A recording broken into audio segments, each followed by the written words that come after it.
Los Angeles, California, it's 4 p.m. Sunday afternoon, and it's time for Doctors in the House.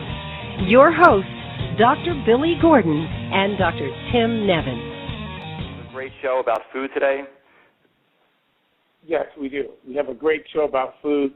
We have a great chef, Greg Easter, who's calling us all the way from St. Petersburg, Russia, where it's 3 in the morning. And, you know, Russians are strange because we do have a large Russian audience. Actually, so, if I'm not mistaken, they have the White Knights there now, right? It's a little bit past that. Hello. Hello. Yeah, hi, Greg. Hello. But you know, it's 3 in the morning and the sky's still light. But it's past the weird. peak season. It's weird, isn't it? It isn't after a few years, but at first, yes. All right. So, Gregory, Yes. I'm on this big thing about cooking delicious food that's also healthy. Now, a lot of times gourmet food is a little bit on the calorie-dense side. A lot of times they use things that aren't the healthiest. So I was hoping that you could tell us some secrets, that some possible tricks that we can use in making something healthy taste a lot better. Yeah, I know that's what you were hoping, but let's deal with reality because I like reality. Okay. I should probably tell you that. Well, let me put it this way. In order to understand the flavor in food, you have to know a few things about organic chemistry. And don't worry, it isn't that complicated. The flavors are produced by combinations of simple chemicals that you can sort into different categories. And one very important category is whether a particular flavor molecule is water-soluble or it's fat-soluble. Now, I'm sure you're going to hammer me for saying this now, but the truth is that the chemicals that are responsible for the big flavors in food are not water-soluble. They're oil-soluble and fat-soluble. So when you make something without fat, you're losing both the unctuous texture as well as the components that make up the tastes that we perceive as being deep, rich, luscious, buttery. You can have sweet. Yeah, that's how I am. That's what people perceive me, deep, rich. If I'm not mistaken, you know, with all the technology we have, there's been no advances to produce even or manufacture something that can even mimic the taste of fat. That craving we have, correct? I mean, fat. Right, because not in a way that you would want to eat it. You can have sweet things, you can have salty things, you can have spicy hot flavors in low-fat food because those molecules, the ones that are responsible for those flavors, are water-soluble. You've got sugar, salt, capsaicin. Those things will dissolve in water. But most of the flavors that we enjoy are actually transported in lipids and fats. And if you don't have any fat, you don't have those flavors because they're in the fat. I should also, I should qualify this statement further by saying that even as a restaurant chef, it's my job to provide the best flavor possible. As a professional chef, you serve the best damn meal that you can make for the amount of money that the customer can afford to spend and still have some profit over at the end because it's a business. But I'm not your fitness trainer. I'm not your cardiologist. I'm not your mommy. When you bring a date to my restaurant, the result that I'm aiming to achieve is to increase your chance of getting laid that night. And if I've accomplished that, my work is done. If you eat out 5 nights in other words, a week, you serve alcohol, you have a liquor license. What? Obviously, you have a liquor license then. If you eat out 5 nights a week and then you drop dead of a heart attack when you're 60, that's your problem. Restaurant food is not supposed to be super healthy, and if anyone tells you otherwise, they're probably lying through their teeth. Well, you know what, Greg? I happen to have eaten stuff that you have cooked, and it is absolutely mouth-watering delicious. But, I mean, it's like the second best thing I've ever put in my mouth. Oh. But we won't go there. But the reality is there's a restaurant around the corner from me called Leaf, and they cook vegan food, and it's really delicious. And they claim that it's healthy. And, I mean, I really like it. Well, I'll tell you something else. Almost every restaurant out there that claims to be serving health-conscious food that's low in fat and calories, they have some cook in the back room spooning butter into the dishes that you're eating, because very few customers would come back to a restaurant that was actually true to the claim of being super healthy dining. That's just not what people really want to go out and eat. They don't want to pay money for food that has no flavor and has no fat in it. At least that's Greg, the assumption made by the owners. How about things like pasta? They don't have a lot of fat in pasta, right? And then there's some dishes that are spiced with lemon and lime and salt and pepper. So you could get some healthy alternatives. I mean, butter is not in every single thing we eat, is it? Well, you can eat I don't eat wheat. apples. You can eat lots of healthy foods. But if you're talking about the kind of food that really satisfies you, things with deep, rich flavors, you're not going to get it with water soluble. What's that? You're talking about comfort food. Comfort foods. That's true. And also, most gourmet foods, there's going to be some fat in there. And but I have to say too that I don't think fat is the giant enemy that most Americans perceive. When you I agree. I don't think that fat is either. I think that processed and refined sugar is a much worse enemy than fat. And I also hate salt, because salt is very bad for you too. But if you have a good metabolism, you can digest quite a good amount of salt. It won't have any deleterious effect on you. Yeah, I know, but I don't, so I can't. And so, and I'm really only concerned about me. But Greg, Russian cuisine isn't typically, a creamy, buttery cuisine, right? I mean, some of the dishes, a lot of chickens and excuse me?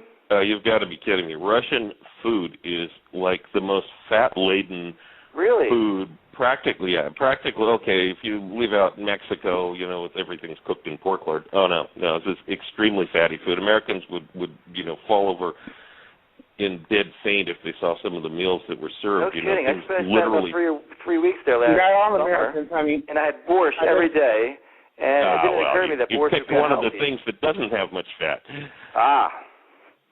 Yeah, well, cool time. We know. Yeah, Dr. Neville, we know what you were primarily eating when you were in Russia. But anyway, so tell me about the Russian foods that. Tell me about some dishes. One of the things, before we go on that, before we start talking about Russian food, because the Russian diet is really fatty, I want you to tell me about spicing. Actually, I want you to tell the audience about spicing, because I was growing all these herbs and I was spicing it, and then I had a convo with you on Facebook, and you taught me something about spicing with dried herbs opposed to fresh herbs, and it was very, very informative. And I want our 700,000 listeners out there, 800,000 actually last week, out there to hear this, because this is some really good information. Well, okay, there's no simple answer to that. We're kind of back to organic chemistry again. Herbs and spices contain chemicals that collectively make up what we perceive as the flavor and the aroma. But each of these compounds has a different boiling point, and the most volatile compounds are obviously the first to vaporize when you heat them up. So if you're working with fresh herbs and you add them at the very beginning of the dish, you might as well be using dry herbs, because all of the flavor components that are those high soprano notes are going to go up into the air before it's done cooking. When you're building flavor in a dish, and that's what you're doing when you cook, you need to consider the point that you're going to add each ingredient, especially herbs and spices. And dry herbs can be added much earlier because they don't have those high volatile oils anyway. They're going to be playing the background harmony in the finished musical chord of the dish, if you can think of it that way. You think of it in terms of conducting an orchestra, as I said before. It's you don't want to have a chorus of nothing but falsetto sopranos, but you can't have a chorus of Louis Armstrongs either. You have to have a distribution of both deep bottom flavors and those high piccolo notes. And the fresh herbs can only add the high notes if they're added at the end of the cooking. And that's what I was telling you. Can you take us through a sample dish, a really popular sample dish, and tell us how you prepare it in order so we understand what you're talking about? Like, you start with the butter, and then what other herbs you add at the end? Well, it's really complicated, well, but I you do know have what? a website. You know what? No. I have a better idea. Greg has a YouTube site that you can go to, and you can look at that because, believe me, his dishes are extremely complicated. And he starts out with this, and he does that, and does this, and does that, and da-da-da.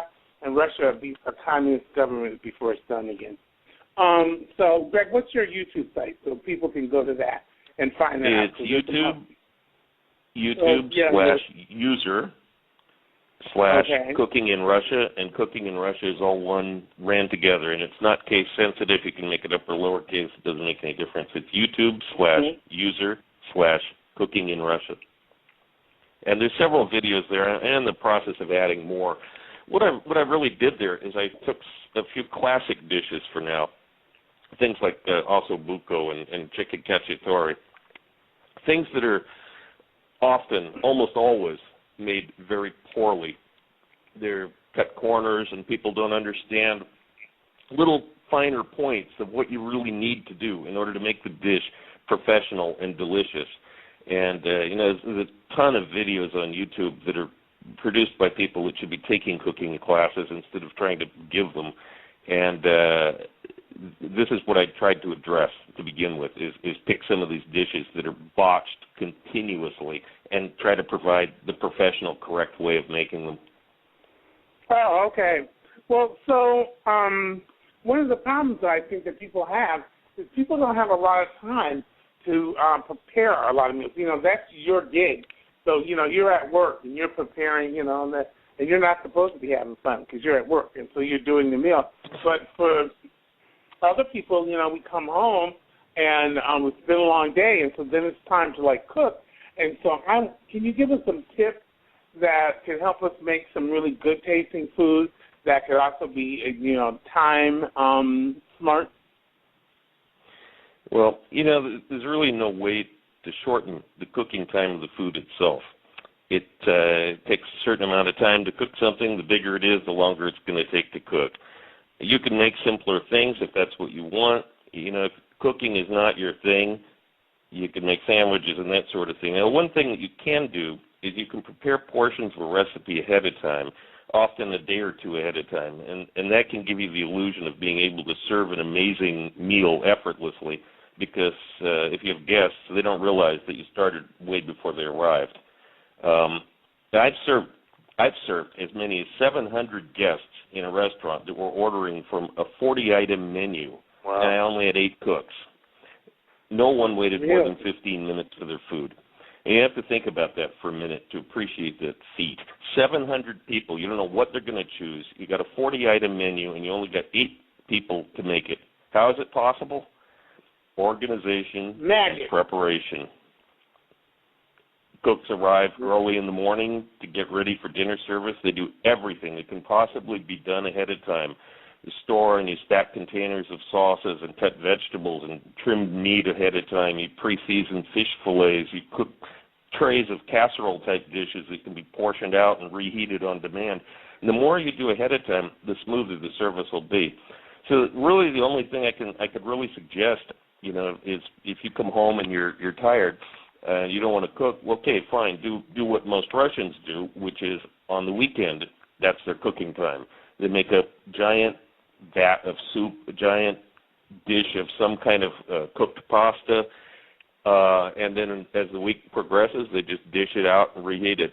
And the next weekend, you make another batch, make something else the next weekend. But the whole week, you're using this for your warm food. You can have other things, of course, snacks. Let me ask you some general questions about food. Like, I'm a steak eater.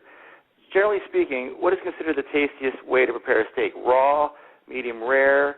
What do you think is, if you had to prepare a steak to maximize its taste and flavor, how do you prepare a steak? Well, yeah, again, this is one of those things that's very difficult to communicate on a radio show because I don't have any visuals here. Basically, you want to get the steak up to room temperature first. You want to season it well, get the pan hot first.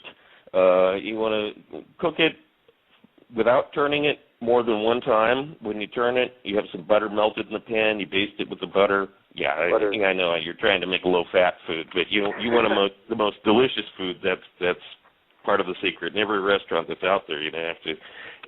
They're putting butter on their steak. I'm telling you.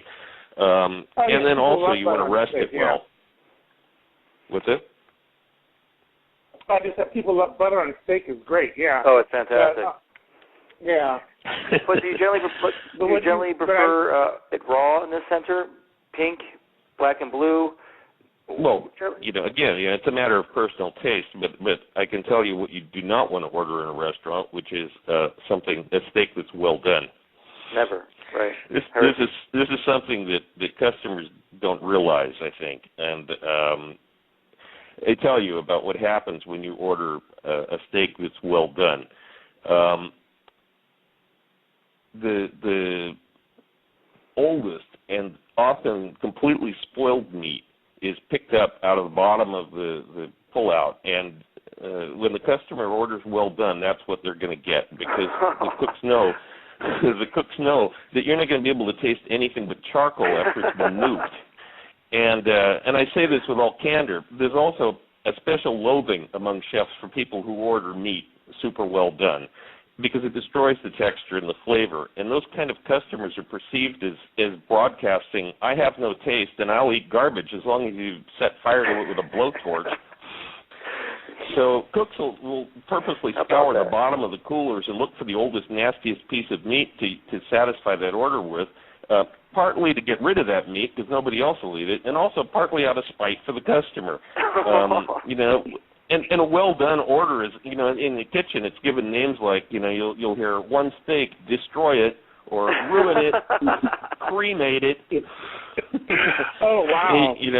This is the sentiment that's involved. And, I'm just being honest here. I don't do that in the restaurants that I work at, but I didn't start out working, being in charge of the kitchen and being able to control that situation.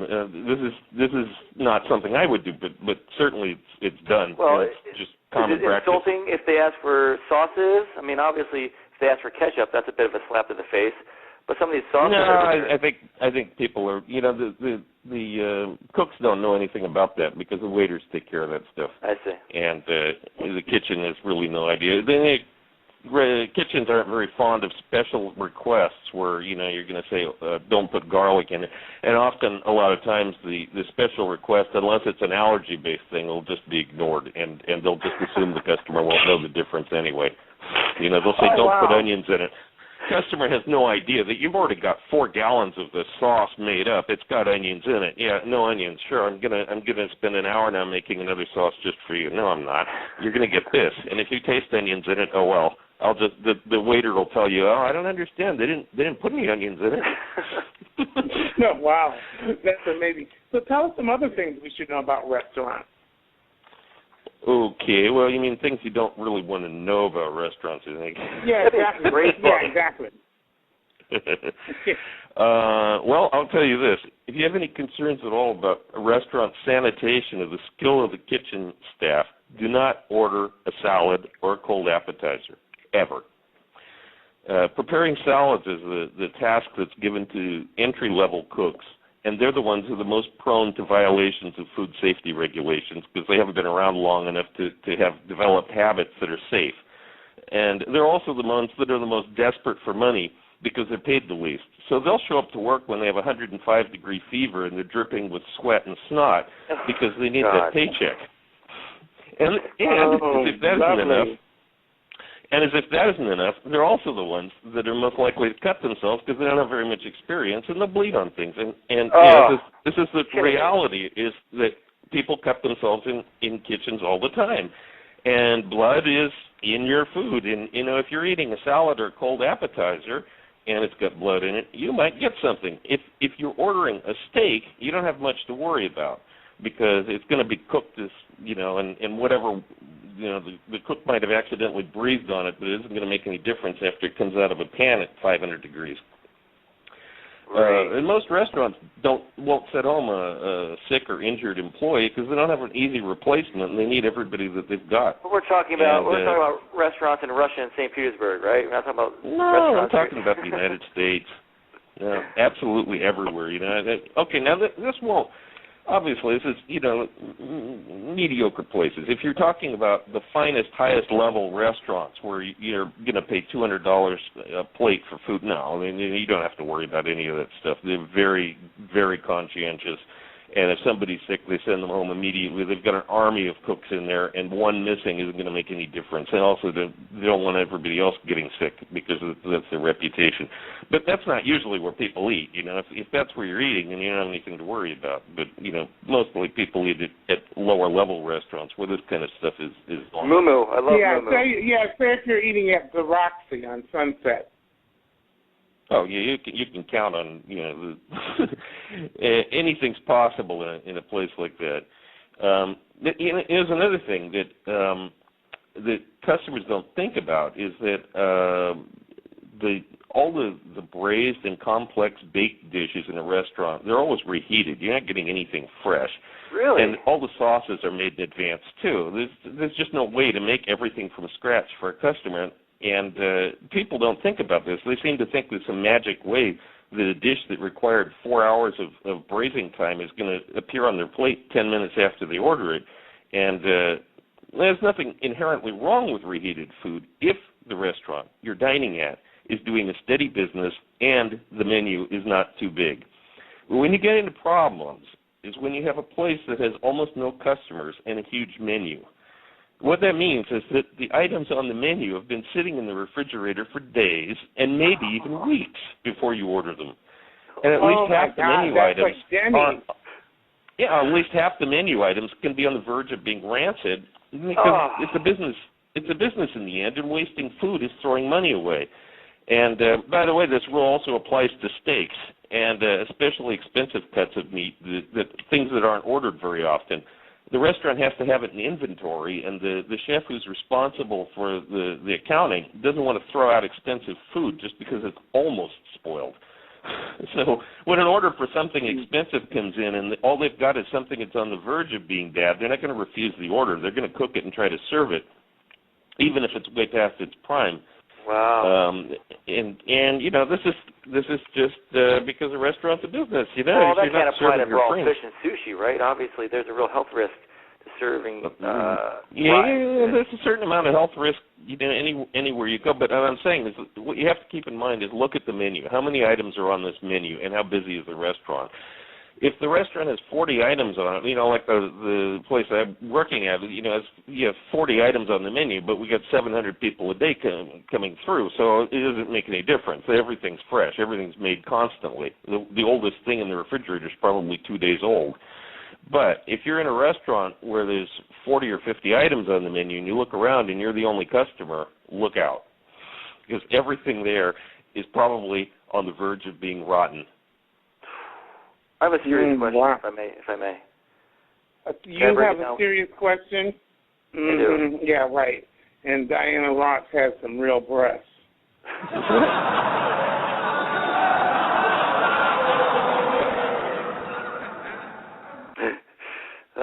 Okay. Go ahead. Tell us your serious question. Well, we started talking about food and health, and how obviously when you prepare food, you're aiming to make it healthy, for some people anyway. How important do you think is food and ingredients in beauty?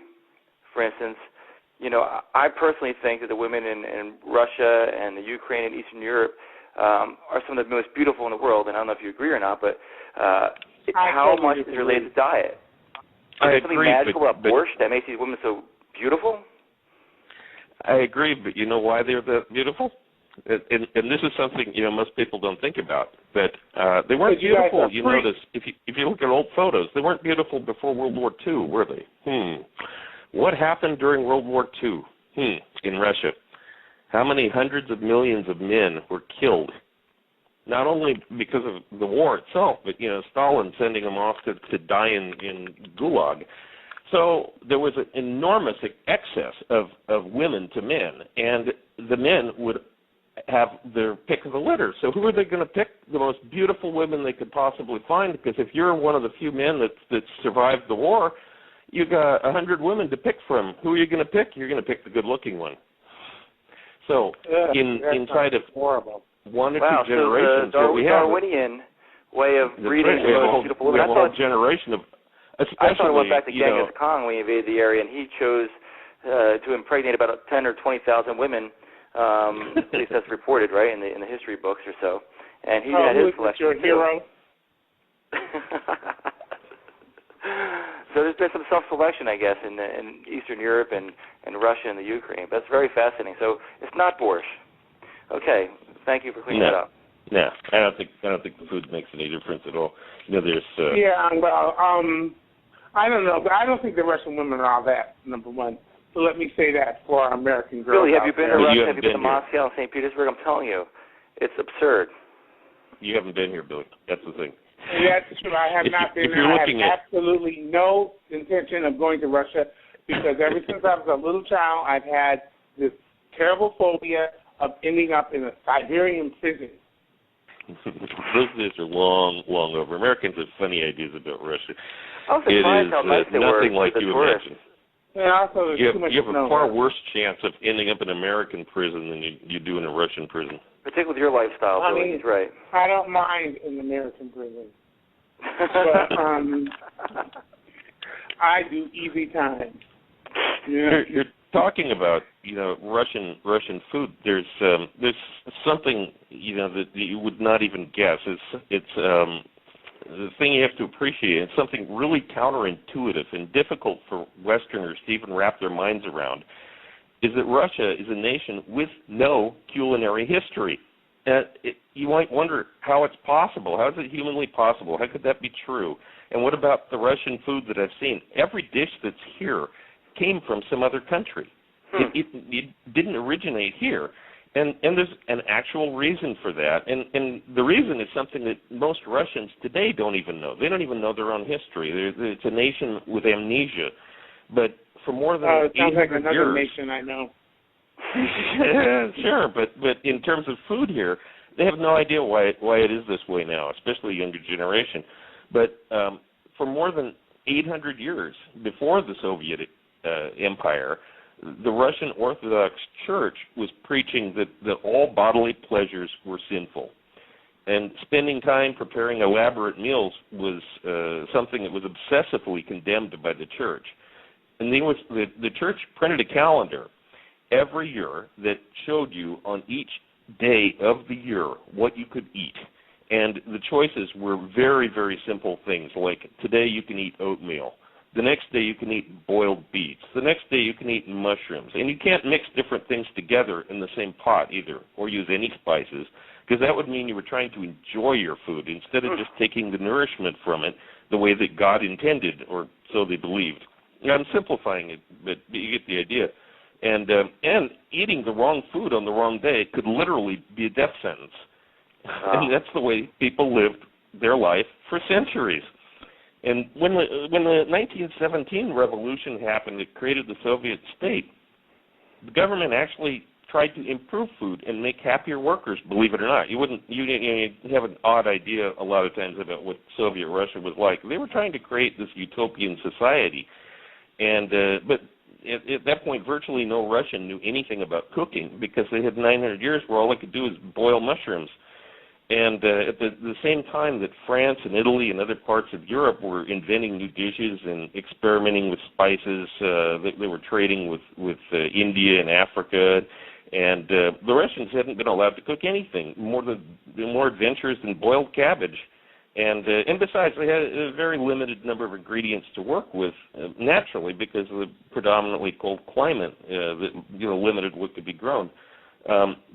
So during the Soviet era, the government set up these canteens, which are kind of like a cafeteria for workers on an enormous scale. And the statistic is that over 70% of Soviet Russians ate all of their meals in a canteen. They did not cook at all. Every meal was eaten in a canteen. And the price of these places was practically free, and since they didn't know how to cook themselves, the canteen food actually seemed pretty good compared to what they'd been eating before when the church was telling them what to eat. Although it was still simple food compared to today's Western standards, but they were getting soups and cold cuts and smoked fish and potatoes with smetana or sour cream on it. And but the thing is that even though the religion had forbidden Russians from enjoying their food was now officially over, the culture of fearing enjoying their food was still entrenched in the minds of the public, and it even is to this very day among older people. You talk to older people, they don't understand taking a lot of time and making a meal. It's an unthinkable thing for them, even though they don't believe in religion and that it's bad. Still, it just kind of goes against the grain with them. Trust me. I'm older now, even though I don't look older, and my hippocampus is not all it can be. You talk to older people, and nothing seems right to them. We can't grasp anything, and it has nothing to do with the Russian Orthodox Church. I mean, it has to do with I'm not talking about that kind of older people. I'm talking about people that are 40. Well, it's not the years, Gregory. It's the mileage. So that's the thing. But you know what? We're going to have to wrap up because we're going to have to go to our next segment, which is Heartbeat with Dr. K. So, Gregory, remind us again what exactly is the site to your channel for your cooking thing. I've been to it, and it's absolutely fabulous. Thank you. It's YouTube/user/Cooking in Russia, and Cooking in Russia is all one word. I also have a book, a cocktail book, where I talk about how to put flavors together and actually design a cocktail, something that nobody has ever really written before. Yes, I'd love that. Yes. And that's called Cocktails of the South Pacific and Beyond, and it's available through Amazon and Barnes & Noble, and it's a very, very different kind of cocktail book. Interesting. I'm pretty places and everything else in there, right? I'm sorry? Oh, yeah. Greg makes some wicked cocktails, baby. That's great. wicked cocktails. Those kind of cocktails that make you slap your mama and make her ask you to slap her again. Yeah. In your neck of the woods in Los Angeles, I won the Cocktail of the Year award a couple of years ago, Nice. What was the tell us what it was, if you can. Do you have time? It's called a Repose, and it's a fairly involved drink, but okay, I'll tell you the basis of it. You cut some grapefruit strip. You put that in the shaker with about a teaspoon of apricot jam. You put an ounce, this is a strong drink now, you put an ounce of Bacardi black rum, an ounce of gin, an ounce of vodka, an ounce of lingonberry liqueur, half an ounce of Cointreau, and about a quarter of an ounce of sweet vermouth. What's it? I said I have all that stuff in my cupboard. Go on. About a quarter of an ounce of sweet vermouth. You stir it around real well. You put ice cubes in it, shake it, dump the whole thing out, and then you squeeze half of a lime over the top of that and put the lime shell into the drink. It sounds like quite a concoction. It's fabulous. People have tried it, compare it to cocaine. It's something you have to try to believe. Oh? Really? Really? You're getting Billy excited. You just got my attention. Anyway, we've been listening. We've been talking with Greg Easter, world-class chef from St. Petersburg, Russia. Greg, thanks for staying up to 3 o'clock in the morning and talking to us. And it's great. You're very welcome. And hopefully you'll come back and visit us again and on the show because we have